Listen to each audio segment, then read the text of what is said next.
Friends, आज अपन BSc part first organic chemistry का नेक्स्ट चैप्टर देखेंगे जिसमें स्टीरियो केमिस्ट्री के बारे में लिखा हुआ है।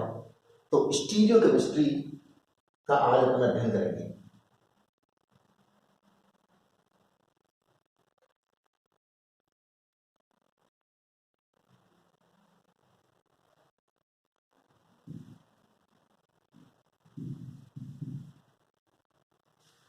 तो स्टीरियो केमिस्ट्री बेसिकली है क्या? स्टीरियो केमिस्ट्री में हम मॉलिक्यूल्स की या जो भी कोई स्पीशीज दी हुई है उसके जो बॉन्ड्स हैं, उसके जो एटम्स की पोजीशन है, उसकी 3D की स्टडी करते हैं। 3D की स्टडी का मतलब कौन सा बॉन्ड किस डायरेक्शन में जा रहा है। जैसे मान लो अपने पास कोई मॉलिक्यूल है, उस मॉलिक्यूल में कौन सा बॉन्ड अपनी तरफ आ रहा है, कौन सा अपने से दूर जा रहा है, कौन सा बाईं साइड में जा रहा है हमारे से, कौन सा दाईं साइड में जा रहा है। तो इन सब की जो स्टडी करते हैं, 3D की जो स्टडी करते हैं, वो किस में आती है? अपने पास स्टीरियो केमिस्ट्री में आती है। अब स्टीरियो केमिस्ट्री में आज अपन जो सिंपल सी चीज पढ़ेंगे वो है RS नोमेनक्लेचर। अब RS नोमेनक्लेचर क्यों पढ़ते हैं, इसके लिए एक सिंपल सा एग्जांपल लेते हैं कि मान लीजिए हमारे पास एक ये कंपाउंड है,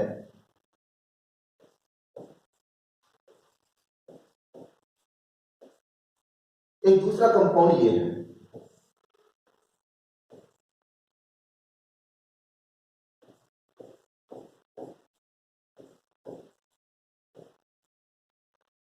और ये जो दोनों कंपाउंड हैं ये सामान्य दृष्टि से देखें तो बिल्कुल सेम दिख रहे हैं अपने पास, कि इसमें मेथिल है, इसमें भी मेथिल है अपने पास, इसमें अपने पास OH है, इसमें भी OH है, इसमें COOH है, इसमें भी COOH है, इसमें H है तो इसमें भी H है।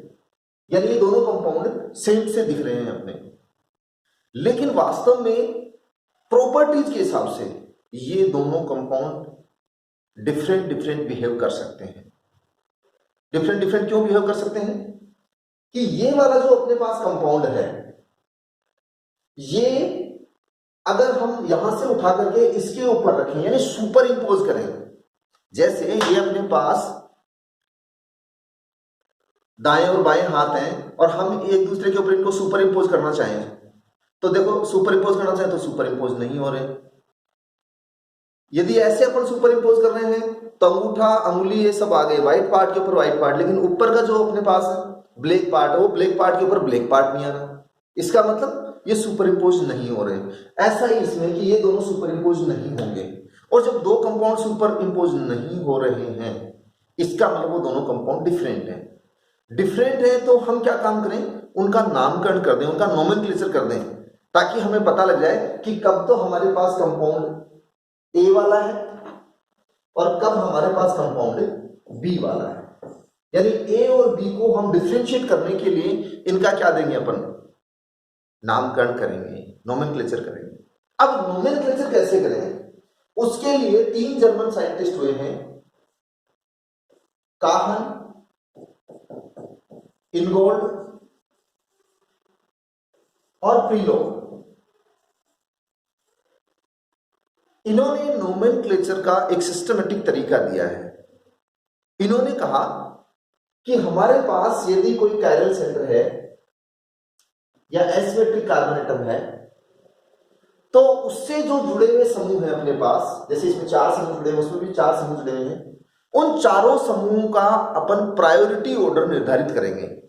क्या कह रहा हूं, कायरल सेंटर से अथवा एसिमेट्रिक कार्बन एटम से जुड़े हुए समूहों का हम क्या करेंगे, प्रायोरिटी ऑर्डर, प्राथमिकता क्रम निर्धारित करेंगे। तो जब वरीयता क्रम इनका आ जाएगा अपने पास, उसके बाद अपन इनका नाम देंगे।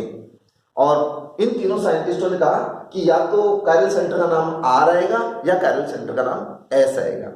अब कब R आएगा और कब S आएगा, इसके लिए पहले क्या करें, इन ग्रुप्स की प्रायोरिटी निर्धारित करें। तो ग्रुप्स की प्रायोरिटी निर्धारित करने के लिए उन्होंने जो पहला नियम दिया, उन्होंने ये कहा कि अपने पास कायरल सेंटर से यदि ये फ्लोरीन, ये क्लोरीन, हाइड्रोजन और ये अपने पास हाइड्रोजन, अलग अलग परमाणु क्रमांक वाले ग्रुप्स जुड़े हुए हैं या एटम्स जुड़े हुए हैं, तो जिसका एटॉमिक नंबर हायर है, हम उसे पहले प्रायोरिटी देंगे। यानी यहां पर जो समूह है उनका प्रायोरिटी ऑर्डर क्या हो जाएगा, ये आयोडीन, फिर क्लोरीन, फिर फ्लोरीन और फिर हाइड्रोजन, क्योंकि इसका जो एटॉमिक नंबर है वो सबसे ज्यादा है अपने पास, फिर इसका कम है, इसका और कम है और इसका और कम है। तो ये अपन क्या काम करेंगे, एटॉमिक नंबर इनका देख लेंगे। जैसे ये अपने पास 53 आ गया, ये अपने पास 17 आ गया, ये 9 आ गया, ये 1 आ गया। कई बार क्या होता है अपने पास आइसोटोप जुड़े होते हैं, ये हाइड्रोजन, ड्यूटेरियम, ट्रिटियम और ये CH3, और इन चारों समूहों का यदि अपने को प्रायोरिटी ऑर्डर देखना है तो क्या करेंगे, सबसे ज्यादा एटॉमिक नंबर C का है तो ये CH3 को प्रायोरिटी पहले देंगे। फिर इन तीनों का एटॉमिक नंबर क्या है, सेम है, इसका एटॉमिक नंबर ज्यादा था तो पहले रख दिया, तीनों का सेम है तो क्या काम करेंगे, इनका मास नंबर देखेंगे। तो मास नंबर देखेंगे तो क्या आएगा अपने पास, ये ट्रिटियम पहले आएगा, फिर ड्यूटेरियम आएगा और फिर हाइड्रोजन आएगा अपने पास। तीसरा जो नियम है वो ये है कि जो अपने पास मल्टीपल बॉन्ड्स होते हैं उन्हें हम सिंगल बॉन्ड्स में कन्वर्ट करके इस प्रकार से लिखें, जैसे ये C, ये O और ये H।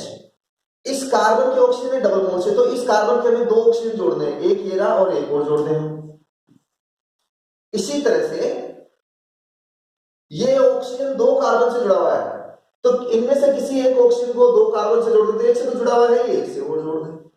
तो जितने भी मल्टीपल बॉन्ड्स हैं उनको अपन किसमें करते हैं, सिंगल बॉन्ड्स में कन्वर्ट कर दें। और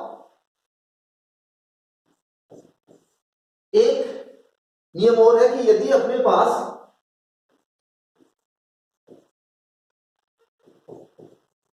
इस प्रकार के ग्रुप जुड़े हों,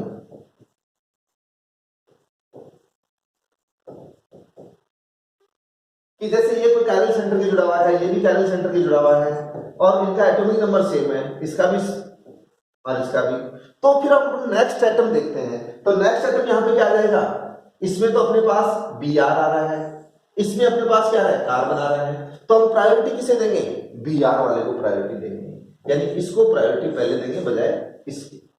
तो एक तो अपने को एटॉमिक नंबर का ध्यान रखना सबसे पहले, एक अपने को यदि आइसोटोप्स हैं तो जिसका मास नंबर ज्यादा उसे प्रायोरिटी देनी है, जो मल्टीपल बॉन्ड्स है उनको सिंगल बॉन्ड्स में कन्वर्ट करना है, और अपने पास यदि सेम एटॉमिक नंबर वाले एटम्स कैरल सेंटर से जुड़े हो तो जो next atom, just next adjacent जो एटम आएगा उसका एटॉमिक नंबर देखना है, वो भी सेम हो तो फिर उसे नेक्स्ट अपन देखते हैं। अब अपने पास जो पहले वाला पेज था उस पे जो कंपाउंड दे रखे थे,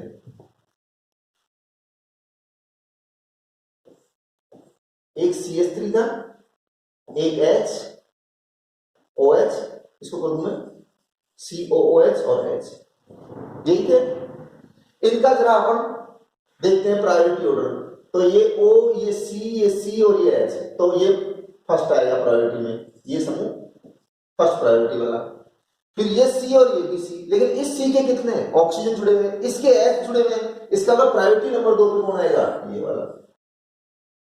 आप पूरा ग्रुप मत देखना, जो डायरेक्ट एटम इस कैरल सेंटर से जुड़ा हुआ है उसका एटॉमिक नंबर देखना है।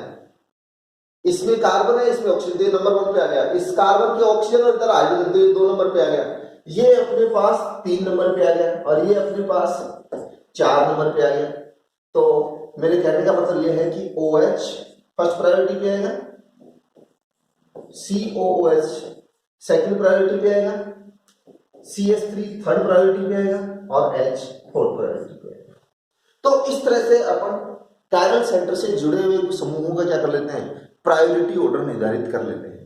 प्रायोरिटी ऑर्डर देखने के पश्चात बस इतना सा काम करना है आपको कि जो प्रायोरिटी ऑर्डर्स अपने पास 1 2 3 है वो कैसे चल रहे हैं, ये 1, ये 2 और ये 3 नंबर पे अपने पास आ रहा है। तो देखिए ये 1, ये 2, ये 3 और ये 4, तो 1 2 3 कैसे चल रहे हैं अपने पास, ये क्लॉकवाइज चल रहे हैं, नहीं ये एंटी क्लॉकवाइज चल रहे हैं। कैसे चल रहे हैं, एंटी क्लॉकवाइज। तो जब ये एंटी क्लॉकवाइज चलते हैं तो नाम हमेशा क्या लिखा जाता है? एस। बशर्ते कि जो फोर्थ प्रायोरिटी वाला ग्रुप है वो कौन सी लाइन पे हो अपने पास? इस वर्टिकल लाइन पे हो।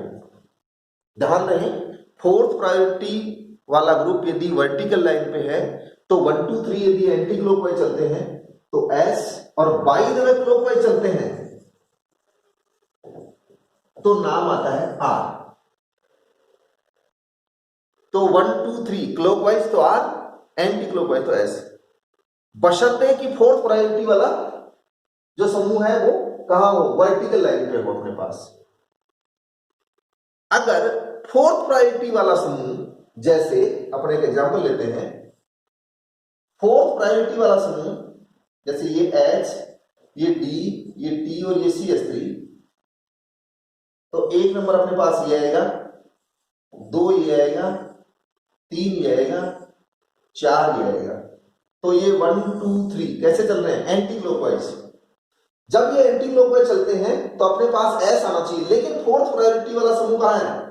हॉरिजॉन्टल लाइन पे। हॉरिजॉन्टल लाइन पे जब फोर्थ प्रायोरिटी वाला आता है तो हम नाम अपोजिट लेते हैं, अर्थात यहां पर एस के स्थान पे क्या नाम लिखेंगे? आर। तो ये आर नाम आ जाएगा अपने पास। तो इस प्रकार से अपन आरएस नोमेनक्लेचर कर सकते हैं। तो ये सबसे पहले ध्यान रखना, अपने पास ये जो इस तरह का फॉर्मूला लिखने का कंसेप्ट ये कहलाता है फिशर प्रोजेक्शन। तो फिशर प्रोजेक्शन बना लें, और फिशर प्रोजेक्शन में आप 1 2 3 की स्थिति देखें, क्लॉकवाइज है या एंटी क्लॉकवाइज, एक काम। दूसरा काम, फोर्थ प्रायोरिटी वाला ग्रुप वर्टिकल लाइन पे है तो नो चेंज, और हॉरिजॉन्टल लाइन पे है तो जो नाम आ रहा है उसका अपोजिट लिखना है। इस प्रकार से अपन आरएस नोमेनक्लेचर कर सकते हैं। और आरएस नोमेनक्लेचर का एक क्वेश्चन आज तक की सभी बीएससी पार्ट की एग्जाम्स में स्टीरियोकेमिस्ट्री वाले चैप्टर से जरूर आया है। तो इसकी कुछ और प्रॉब्लम्स अपन आगे वाले वीडियोस में देखेंगे। तब तक के लिए धन्यवाद।